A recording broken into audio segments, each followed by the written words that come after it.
மக்களை ஏமாற்றி அதிகாரத்தை கைப்பற்றுவதற்கான எவ்வித எண்ணமும் இல்லை என பிரதி சபாநாயகர் சந்திம வீரக்கொடி தெரிவித்துள்ளார். கடந்த சில தினங்களுக்கு முன்னர் எதிர்க்கட்சித் தலைவர் மக்கள் கருத்துக்கள் தொடர்பில் கூறியிருந்த கருத்துக்கு பதிலளிக்கும் வகையிலேயே அவர் இதனை குறிப்பிட்டுள்ளார்.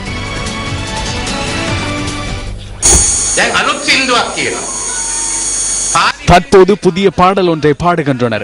பாராளுமன்றத்தின் கால எல்லையை நீடித்து மக்கள் கருத்துக்களை பெற்றுக் கொள்ள உள்ளனராம். கொண்டு வர சொல்லுங்கள் என்று நான் கூறுகின்றேன். மக்கள் கருத்துக்கள் என்பது 2 குழுக்கள். இதனை நாம் ஒரு முறை மேற்கொண்டிருந்தோம். ஆம் என்கின்றவர்கள் விளக்கிற்கும், இல்லை என்கின்றவர்கள் கூடத்திற்கும் வாக்களித்தனர்.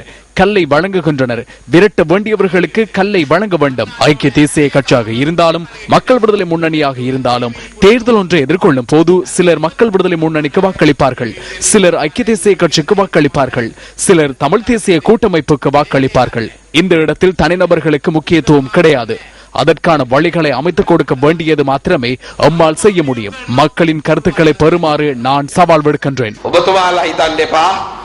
ஜனாதிபதி மஹிந்த ராஜபக்ச ரணில் விக்ரமசிங்கவின் தந்திரங்களினால் ஏமாற்றம் அடைவார் என எண்ண வேண்டாம். அவ்வாறான முட்டாள்தனமான நடவடிக்கையை ஜனாதிபதி மேற்கொள்ள மாட்டார் என அபராதுவை மக்களுக்கு நான் தெளிவாக கூறிக்கொள்கின்றேன்.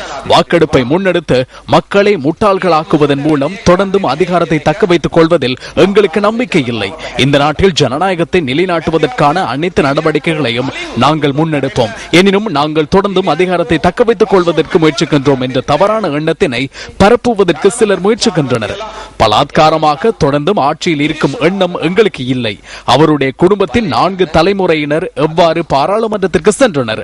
மக்கள் வழங்கிய அதிகாரத்தின் மூலமே அவர்கள் சென்றனர்.